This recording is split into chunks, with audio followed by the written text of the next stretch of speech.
Hey Mac, this one is great. Soul diggers, extortion. Yeah, you hear it often. Let's go, let's go. Targets those who are ballin'. Let's go, let's go. Extortion. Yeah, you hear it often. It's them dudes that like to take money, not make money, because they are some lazy hustlers. To me, that's why you see the anarchy that you have on the street now, because it's really by design. The play was this. Let's take all these leaders and lock them up. Anybody that could put a crew together and have 10, 15, 25 dudes under them, regardless of what you was doing, you had leadership qualities. Yeah. Well, when you take those dudes away, you got what you got now, anarchy. You know what I'm saying? And it's just unorganized. You know what I'm saying? And everybody, it's a free fall. Everybody doing what they do. You know, snitching is at an all-time high, and motherfuckers a rat and come back out, and they ain't even know, there ain't really no consequences. You know what I'm saying? Yeah, like the 6ix9ine dude. That situation right there is like blew my mind. It didn't blow mine because I don't know how nobody couldn't see what was coming. That was a train wreck just waiting to happen. Because no, this is what blew my mind. Let me be specific. What blew my mind? He portrayed a gangbanger without getting jumped in, without killing nobody. He all of a sudden he's just gang, right? And then he runs with some dudes that's legitimately got some street cred. You know what I'm saying? And then the situation happens, and he folds on them, and then he comes home, and then you got a person like Wack, who's supposed to be a legitimate blood gangbanger from the home of gangbanging, and he runs around with this nigga, and that right there, when people see that, and you got somebody, and Wack's supposed to be a certified gangster, and he gives him a pass and runs around with him and say, oh, it's just business, then everybody starts to feel like, oh, that shit ain't real. The streets is a myth and all this bullshit. Back up a little bit, right? Because when people say LA's the home of gangs, that's not accurate. We had gangs in New York in the 60s and 70s. Jolly South, the seven Crowns, Seven Immortals, the Dirty Ones, the Dirty Riders, the Black Spade.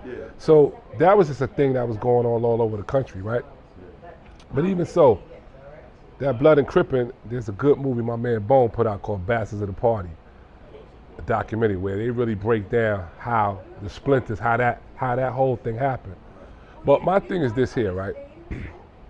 And I told you before, I'm not really the type of person, I don't like to talk about other people, particularly if I don't know them. Making an observation about something, that's cool, but, excuse me, bro, we doing an interview. Can y'all be a little quiet, please? I'm sorry, because the mic is picking it up. You could cut that out, right?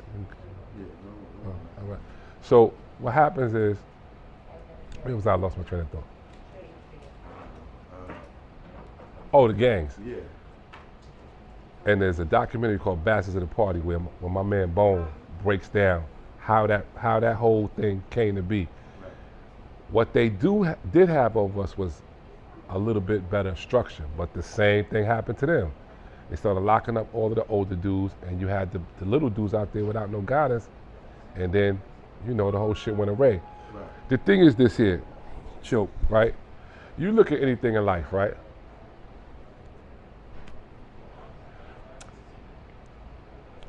United States, they got the government, they got the Congress, they got police force, they got army. You can't have no organization if you don't have nobody to enforce it. So dudes will call themselves gang, but they don't have no structure. They'll call themselves, they lie, but it ain't no rules. Nothing is gonna work if it don't have rules. It can't work because you gotta have some structure for things to work and to just have a sense of normality. So what we seeing now, like, bro, when you seeing girls getting robbed and shot at restaurants, like when we was coming up, Midtown used to be off limits. Because people would tell you, yo, you're gonna go to jail if you try to rob somebody there. And so everybody would go to Midtown, plays, the games, nice dinners, whatever. Now people running down there and throwing, robbing, but they're not even recognizing the cameras. Bro, you're not getting away. You're not gonna get away. And the sooner they realize that, it's gonna take, a lot of them gonna go to jail and get a lot of time, like we did, for them to really understand how bad the system is stacked against them.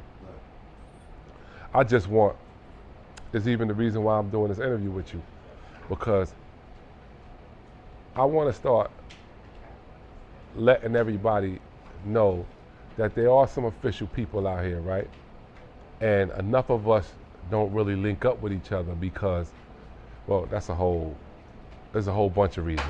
Some people are perpetrating fraud and they'll be acting like they cut from this cloth, but they really not. There's an analogy that I always like to use, right? If you get your girl a fake Gucci bag from down off Canal, right? But she never saw a real one in her life, she gonna love that bag. Right up until the point where her girlfriend come and show her a real one. Then you all kind of suckers and fuck boys. So that's what's happening today. You got a lot of fakes and frauds and they clogging up the lanes. But they got people so tricked that this kind of person, that they'll go super hard to not let real dudes to get in these doors because they'll get exposed just from your very presence. You know what I'm saying? When you go, because you went to jail or because you shot a motherfucker or killed a motherfucker, whatever, that don't make you a live motherfucker. How you handle the aftermath is what dictates you being a live motherfucker. Because it's always fun until the rabbit get the gun. So you shooting motherfuckers, you rob motherfuckers, you doing all this shit, and then can you handle when you get shot? How does that go? Are you the dude that gets shot and then tell, but you shot 5 people? You know what I'm saying?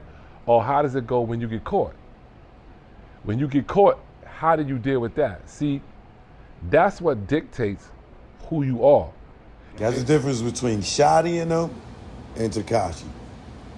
Well, They went in and for whatever they did, they stood up and took their time, they did whatever. Tekashi was not that. And he turned around and did what niggas don't supposed to do when you know you signed up for that shit. So what you're saying is very valid. And that's the perfect example between a nigga that's sitting there and saying he rapped about it, he tatted his face up and then when the pressure hit, boom. Well, he's not the only one. There's a lot of guys that did that. No, I know that, but I'm just using that situation as in. I mean, yeah, you got everybody that fold. You got some that did, one that did, and everybody else went and it was G'd up. But they was G'd up from the beginning. I think that we in some trying times, and I believe that there's a hidden agenda and a hidden hand that's being perpetrated on us.